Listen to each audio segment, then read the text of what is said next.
नमस्कार, स्वागत है आप सबका दिन भर की तमाम बड़ी और अहम खबरों के साथ मैं हूं कवीन सचान। शुरुआत हेडलाइन से। बीजेपी राष्ट्रीय कार्यकारिणी में भूमि बिल को व्यापक समर्थन, रैलियां कर समर्थन जुटाएगी पार्टी। दुनिया की सबसे बड़ी पार्टी होने का किया दावा। विकास के लिए प्रधानमंत्री की राज्यों से सहयोग की अपील, गरीबी दूर करने का संकल्प, काले धन पर सरकार का बचाव। भूमि अधिग्रहण पर दोबारा अध्यादेश जारी, राष्ट्रपति ने किए दस्तखत, कांग्रेस ने बताया लोकतंत्र के खिलाफ। हिंसाग्रस्त यमन से भारतीयों की वापसी तेज, सना में एयर इंडिया के विमान को मंजूरी, 500 लोग जिबूती पहुंचे। ईरान से परमाणु करार की रूपरेखा तय, 30 जून तक होगा समझौता, यूरेनियम संवर्धन में कटौती का वादा, ओबामा ने बताया ऐतिहासिक कदम।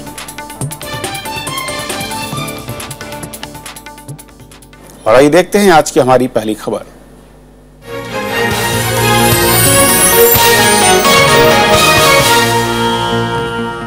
भारतीय जनता पार्टी की बेंगलुरु में शुरू हुई 2 दिवसीय कार्यकारिणी के पहले दिन आज भूमि अधिग्रहण कानून को लेकर चर्चा हुई।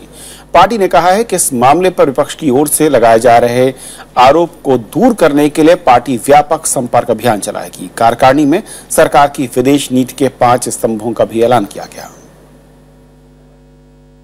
बीजेपी की नवगठित कार्यकारिणी के बैठक के पहले दिन सरकार की उपलब्धियों पर चर्चा हुई। पार्टी अध्यक्ष अमित शाह ने कहा कि बीजेपी की नीतियों का फायदा जनता को मिला है। इसके अलावा भूमि अधिग्रहण विधेयक के मामले में भी बीजेपी ने हर हाल में आगे बढ़ने की बात कही है। हम आने वाले दिनों में चाहे बिहार हो, चाहे आने वाले 2016 में 5 प्रदेशों की चुनाव हो, सारे चुनावों की तैयारी प्रारंभ कर दिया।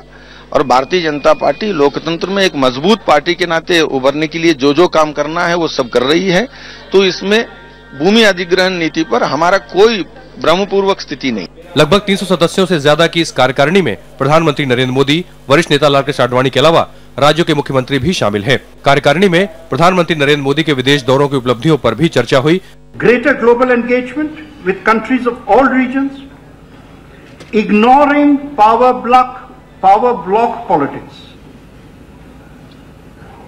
Power block, the conventional power blocks that exist. We are working. Party ने जनाधार बढ़ाने के लिए भी विशेष संपर्क अभियान चलाने की बात कही है और मेंबरशिप ड्राइव के जरिए 10 करोड़ लोगों को जोड़ने को उपलब्धि के तौर पर पेश किया गया है। बेंगलुरु में कार्यकारिणी की बैठक को भी दक्षिण भारत में पार्टी का जनाधार बढ़ाने की कोशिश माना जा रहा है। श्याम सुंदर, राज्यसभा टीवी, बेंगलुरु।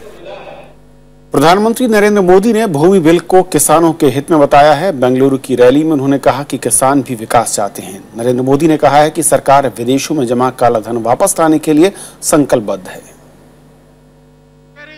प्रधानमंत्री ने कहा है कि भूमि बिल पर विपक्ष का विरोध राजनीति से प्रेरित है। उन्होंने कहा कि इससे गांव, गरीब और किसान का विकास होगा। जब तक गांव आगे नहीं बढ़ेगा, जब तक किसान के जीवन में बदलाव नहीं आएगा। और इसलिए किसान को समस्याओं से मुक्त कैसे करना, किसान को ताकतवर कैसे बनाना, टुकड़े फेंक करके हमने कभी किसानों का भला नहीं हुआ है, मानना पड़ेगा। प्रधानमंत्री ने दावा किया कि देश में आर्थिक विकास की बेहतर परिस्थितियां बनी हैं। वहीं मेक इन इंडिया जैसे सरकार के अभियानों को उन्होंने बदलाव का वाहक बताया। हमने मेक इन इंडिया का अभियान चलाया है। कच्चा माल हम निर्यात क्यों करें, कारखाने यहां क्यों न लगे, आयरन ओर बाहर क्यों जाना चाहिए। अगर आयरन ओर हमारा है तो स्टील का कारखाना यहां क्यों ना हो, स्टील का कारखाना यहां हो तो युद्धपोत यहां क्यों न बने, टैंक क्यों न बने, डिफेंस के अंदर हिंदुस्तान का नौजवान क्यों नई ताकत के साथ खड़ा ना हो जाए। बीजेपी अध्यक्ष अमित शाह ने भी बेंगलुरु की इस रैली को संबोधित किया।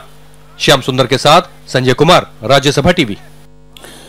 और इस पूरी बैठक के बारे में और बातचीत करेंगे हमारे साथ स्टूडियो में खास मेहमान है शीला भट्ट, जो कि सीनियर रीजनल डायरेक्टर हैं rediffnews.com से। शीला, स्वागत है आपका। और बेंगलुरु से हमारे साथ जुड़ रहे हैं हमारे सहयोगी संवाददाता श्याम सुंदर। श्याम, सबसे पहले दिन के बाद अगर मैं कहूं दिशा और जो एजेंडा है वो क्या संकेत कर रहा है?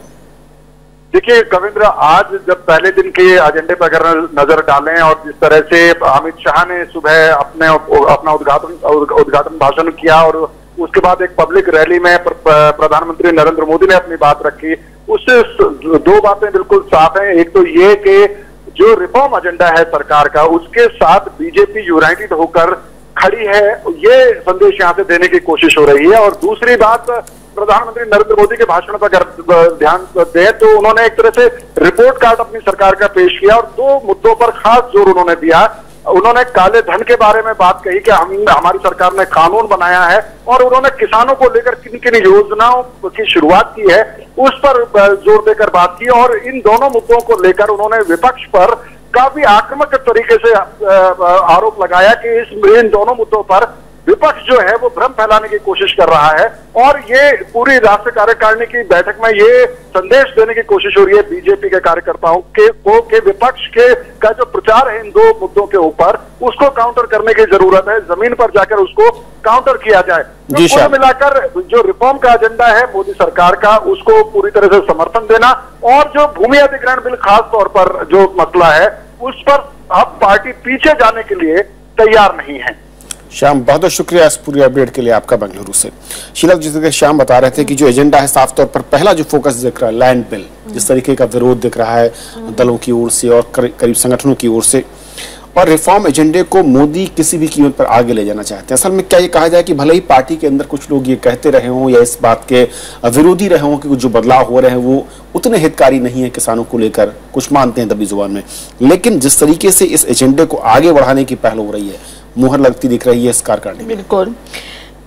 देखिए, आज की नेशनल एग्जीक्यूटिव की पहले पॉजिटिव एक बात करें। सबसे पॉजिटिव बात यह है कि एक बीजेपी नेशनल पार्टी है जो कांग्रेस के अल्टरनेटिव के रूप में 40 साल की मेहनत के बाद आज खड़ी हुई है, और उसने सत्ता पाने के बाद कि ये पहली नेशनल एग्जीक्यूटिव है, तो वो एक बहुत बड़ा सिग्नल और मौका और एक माइलस्टोन है कि आज देश के पास जो कांग्रेस के सिवा और कोई पार्टी सामने नहीं थी, सब बिखरे बिखरे दे। तो एक बात ये आज के दिन की बात है कि एक और अल्टरनेटिव 2 पोल्स ध्रुव आज देश के खड़े हो चुके, और आज का ये पहला दिन है जब पार्टी अपने आप को लोगों के सामने एक जबरदस्त कॉन्फिडेंस के साथ अपने को पेश कर रही है। मुझे लगा, मैंने बहुत ध्यान से भाषण सुना और अमित शाह ने 5-6 पेज लंबा अपने पॉइंट्स भेजे हैं, अपनी वेबसाइट पे रखे हैं, और अगर वो ध्यान से दोनों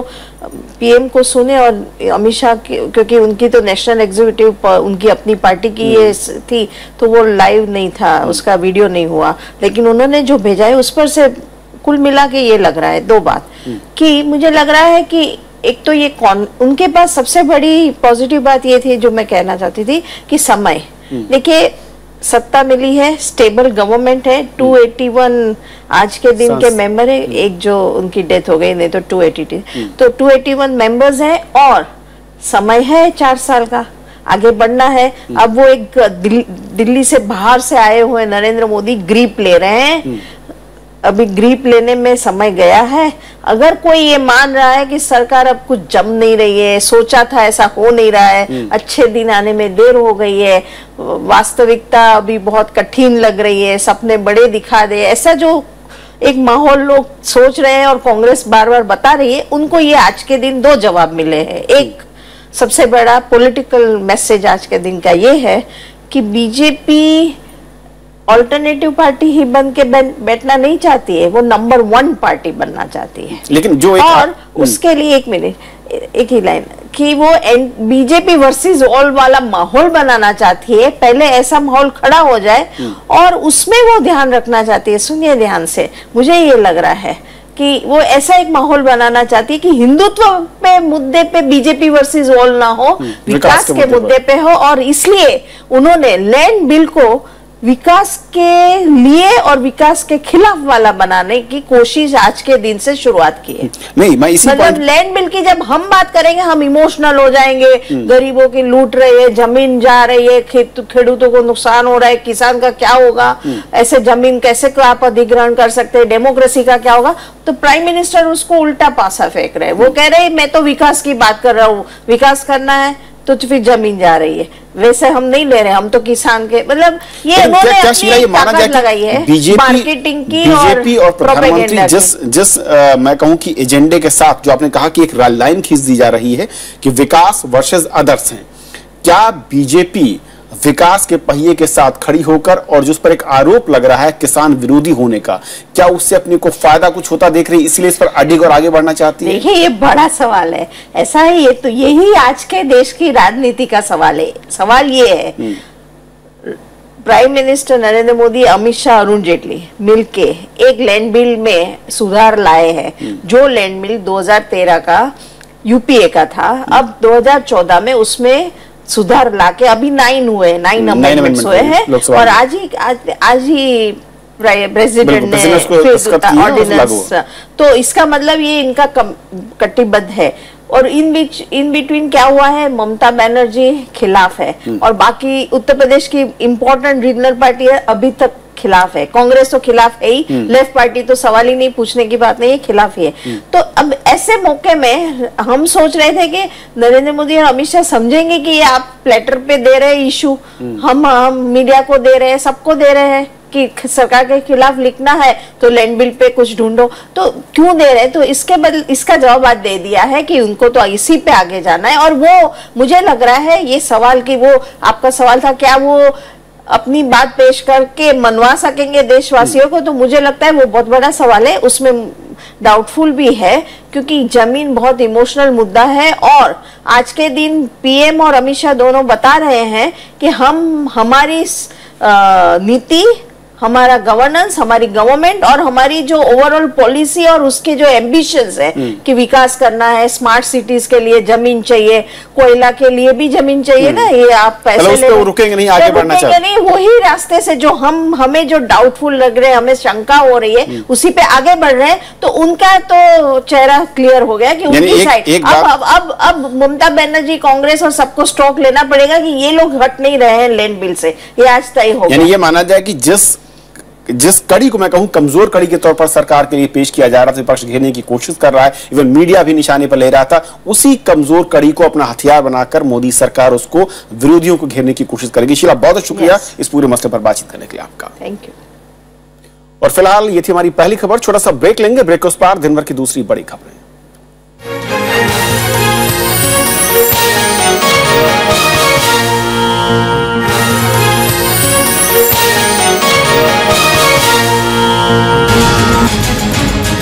ईरान परमाणु करार पर तकरार खत्म। ईरान परमाणु कार्यक्रम पर लगाएगा रोक।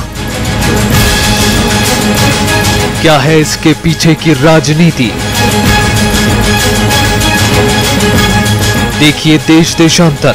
ईरान परमाणु करार पर तकरार खत्म, आज रात 8:30 बजे।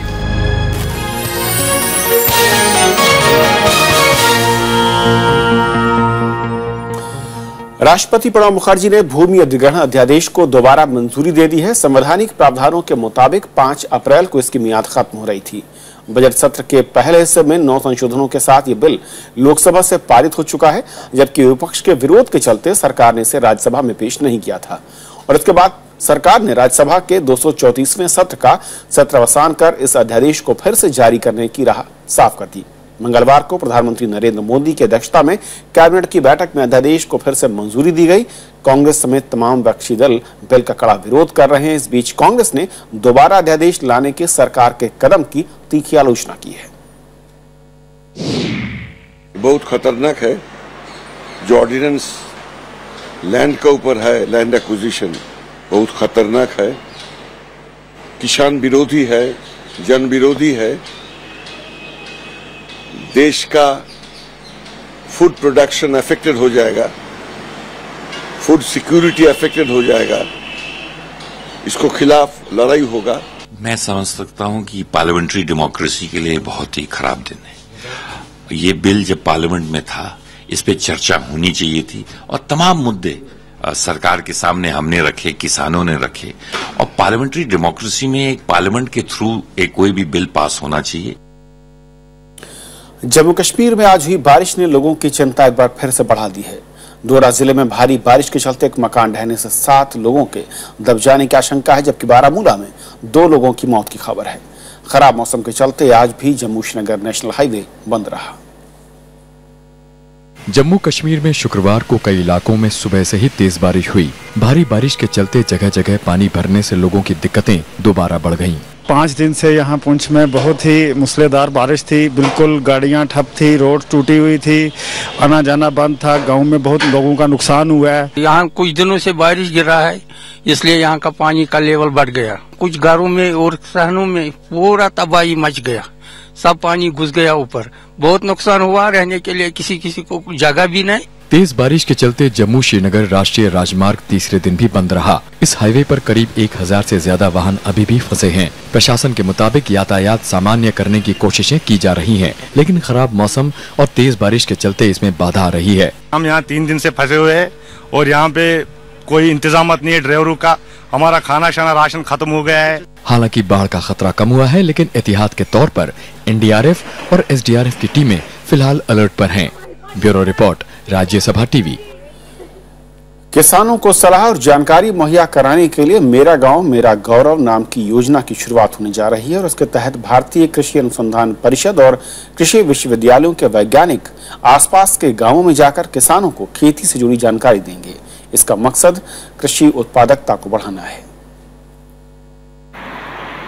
कृषि मंत्रालय का मानना है कि कृषि की उत्पादकता बढ़ाने के लिए किसानों को खेती से जुड़ी जानकारियों से लैस करना जरूरी है।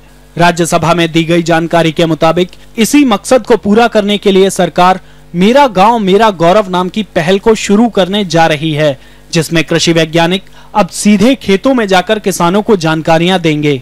किसान को जरूरत हो तो किसान कृषि यूनिवर्सिटी जाए, उसकी बजाय अगर कृषि यूनिवर्सिटी के वैज्ञानिक गांव जाए और वहां इनको कौन सी फसल के लिए कौन सा परेशानी है, उसका सॉल्यूशन क्या है, वही गांव पे ही मिले, इसके लिए प्रश्न पूछा गया था। इसके तहत भारतीय कृषि अनुसंधान परिषद और विभिन्न कृषि विश्वविद्यालयों के वैज्ञानिक आसपास के गाँव में किसानों से मुलाकात करेंगे। There are a number of practices which we are trying to see now. Our scientists are assessing and they are going to the field and we are trying to help the farmers by giving advisories also in various places. एक अध्ययन के मुताबिक जमीन की उत्पादकता होने के बावजूद किसान उससे भरपूर फसल नहीं ले पाते और उत्पादकता में कमी की ये बड़ी वजह बनती है। खाद्यान्न उत्पादन के आंकड़ों पर गौर करें तो 2013-14 में 265.57 मिलियन टन उत्पादन के मुकाबले 2014-15 में 3.2% कम यानी 257 मिलियन टन खाद्यान्न उत्पादन अनुमानित है। नवविक्रम सिंह, राज्यसभा टीवी। यमन में हवाई हमलों के बीच एयर इंडिया के विमान को सना हवाई अड्डे पर उतरने की इजाजत मिल गई। आज एयर इंडिया के विमान से करीब 500 लोगों को सना से जिबूती लाया गया। वहां से उन्हें वायुसेना के विमान से स्वदेश लाया जाएगा। यमन में फंसे भारतीयों और उनके परिवार के लिए राहत की खबर है। यमन से अब हवाई रास्ते से भी भारतीयों की वापसी शुरू हो गई है। विदेश मंत्रालय के मुताबिक शुक्रवार को एयर इंडिया का विमान सना और जिबूती के बीच 4 उड़ान भरेगा। यमन की राजधानी सना में करीब 2500 भारतीय वापसी के इंतजार में हैं। If all goes well, we hope that we will be able to begin our air evacuation from Sana. We also intend, subject to receiving all clearances, to repatriate approximately 500 of our nationals from Sana to Djibouti, and then later tomorrow they will come back home. 30 मार्च से air India के 2 विमान Muscat में उड़ान भरने के इंतजार में थे, लेकिन सना और आसपास के इलाकों में सऊदी अरब और सहयोगी देशों के हवाई हमलों के चलते विमानों को इजाजत नहीं मिल रही थी। इससे पहले अदन और अल हुदायत पोर्ट से करीब 800 लोगों को जिबूती लाया गया और वायुसेना के विमान से स्वदेश लाया गया। 35 भारतीय यमन से सऊदी अरब पहुंच गए हैं। विदेश राज्य मंत्री वीके सिंह जिबूती में अभियान की निगरानी कर रहे हैं। यमन में अब भी करीब 3000 भारतीय फंसे हैं। Bureau report, Rajya Sabha TV.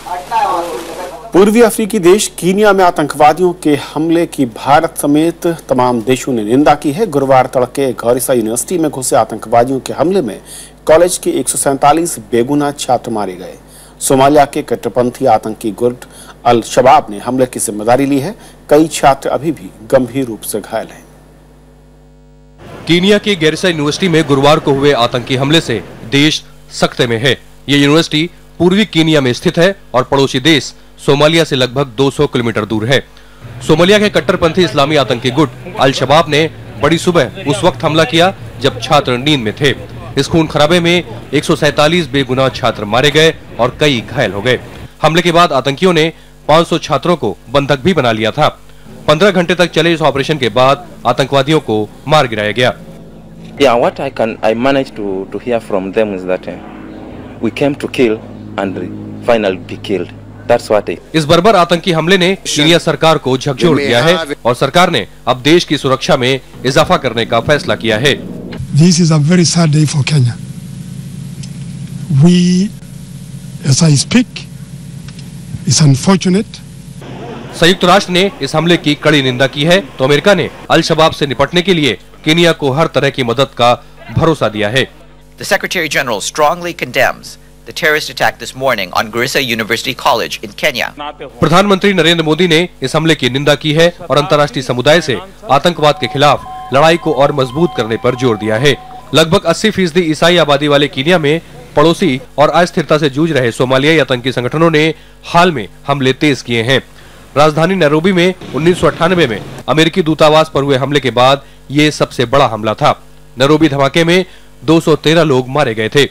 2013 में भी अलकायदा के सहयोगी इस अल शबाब गुट ने केनिया के वेस्ट गेट शॉपिंग मॉल में बड़ा हमला किया था जिसमें 67 लोग मारे गए थे। Bureau report, Rajya Sabha TV. दुनिया के 6 ताकतवर देशों के साथ परमाणु करार की रूपरेखा तय होने के बाद ईरान में जश्न का माहौल है। अमेरिकी राष्ट्रपति बराक ओबामा इसे ऐतिहासिक सफलता बता रहे हैं तो भारत ने इसे शांति की दिशा में एक बड़ा कदम बताया। हालांकि इजराइल इसके विरोध में है। परमाणु करार की रूपरेखा तय होने के बाद ईरान के विदेश मंत्री जावेद जरीफ का तेहरान में भव्य स्वागत हुआ।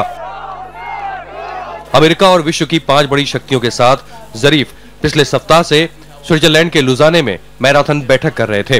गुरुवार देर रात परमाणु करार की रूपरेखा पर सहमति बनी। इसके आधार पर 30 जून तक करार होने की संभावनाएं बढ़ गई हैं। All of the participants in this process were interested in seeing to it that this resolution gets implemented. That if we reach an agreement, we can implement the agreement. We are not looking for excuses to violate them. परमाणु करार लागू होने पर Iran को अपने uranium संवर्धन करने वाले सेंट्रीफ्यूज की संख्या में 2/3 कटौती करनी होगी। ईरान के परमाणु केंद्रों की निगरानी IAEA करेगा। ईरान को अपने रिएक्टरों को फिर डिजाइन करना होगा ताकि वो बम नहीं बना सके। इसके एवज में ईरान पर अमेरिका और यूरोपीय संघ की ओर से लगाए गए आर्थिक और कारोबारी प्रतिबंध हट जाएंगे। अगर ईरान समझौते की शर्तों को तोड़ेगा तो उसे फिर से पाबंदियां झेलनी पड़ेंगी। Remember, I have always insisted that I will do what is necessary to prevent Iran from acquiring a nuclear weapon, and I will. But I also know that a diplomatic solution is the best way to get this done. Iran और America के बीच बढ़ रही नजदीकियां Israel को नागवार गुजरी हैं। Israel ने इसे खतरनाक कदम बताया और कहा कि इससे ईरान का एक भी परमाणु केंद्र बंद नहीं होगा। उधर भारत ने फिर दोहराया है कि ईरान के परमाणु मसले का हल बातचीत से ही निकाला जाना चाहिए। दुनिया के 6 ताकतवर देशों और ईरान में परमाणु वार्ता 2006 में शुरू हुई। 2013 में ईरान में हसन रूहानी के राष्ट्रपति बनने के बाद वार्ता तेजी से आगे बढ़ी, जिसके नतीजे अब सामने आ रहे हैं। Bureau report, Rajya Sabha TV. और आइए एक नजर डालते हैं देश और दुनिया की कुछ और बड़ी खबरों पर संक्षेप में। राष्ट्रीय खाद्य सुरक्षा कानून लागू करने की समय सीमा 6 महीने और बढ़ गई है। केंद्रीय खाद्य मंत्री रामविलास पासवान ने आज ये जानकारी दी। समय सीमा 4 अप्रैल को खत्म हो रही थी, इसे तीसरी बार बढ़ाया गया है। अभी तक 11 राज्यों और केंद्र शासित प्रदेशों ने ही कानून लागू किया है। केंद्रीय मानव संसाधन विकास मंत्री स्मृति ईरानी ने गोवा के एक शोरूम में चेंजिंग रूम में CCTV कैमरा होने की शिकायत की है।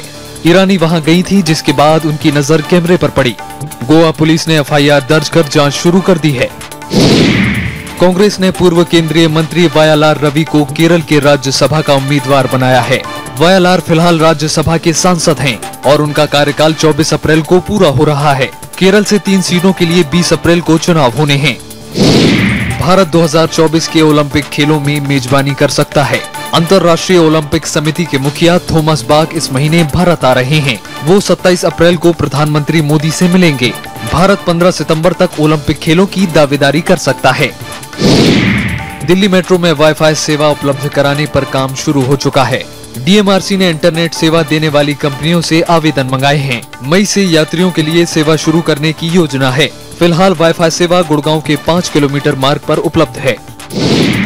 श्रीलंका ने कहा है कि भारतीय मछुआरों को उसके जल क्षेत्र में मछली पकड़ने की अनुमति नहीं दी गई है। विपक्षी आरोपों के बाद राष्ट्रपति मैत्रीपाला सिरिसेना का ये बयान आया है। सिरिसेना के मुताबिक नौसेना को स्पष्ट निर्देश हैं कि वो जल सीमा का उल्लंघन करने वालों को पकड़ें। अमेरिका में 2 महिलाओं समेत एक युवक को आतंकी हमले की साजिश रचने के आरोप में गिरफ्तार किया गया है। गिरफ्तार दोनों महिलाएं नोएले वेलेंटजास और आसिया सिद्दीकी आतंकी समूह ISIS से प्रभावित हैं। प्रशासन का कहना है कि इन दोनों ने कार और प्रेशर कुकर बम बनाने की साजिश रची। मुंबई की छात्रा मरियम सिद्दीकी ने भगवत गीता पर आधारित चैंपियन लीग की विजेता बनी है। इस्कॉन की इस प्रतियोगिता में 4500 छात्रों ने हिस्सा लिया था। जीत के बाद मरियम ने कहा है कि मानवता से बड़ा कोई धर्म नहीं है। दुनिया भर में आज गुड फ्राइडे मनाया जा रहा है। इस मौके पर गिरजाघरों में विशेष प्रार्थनाएं सभाएं आयोजित की गई हैं। बड़ी संख्या में श्रद्धालुओं ने गिरजाघरों में प्रार्थना की। इसी दिन ईसा मसीह ने मानवता के लिए अपना बलिदान दिया था। तो खबरों के आज के इस सफर में बस इतना ही। नमस्कार।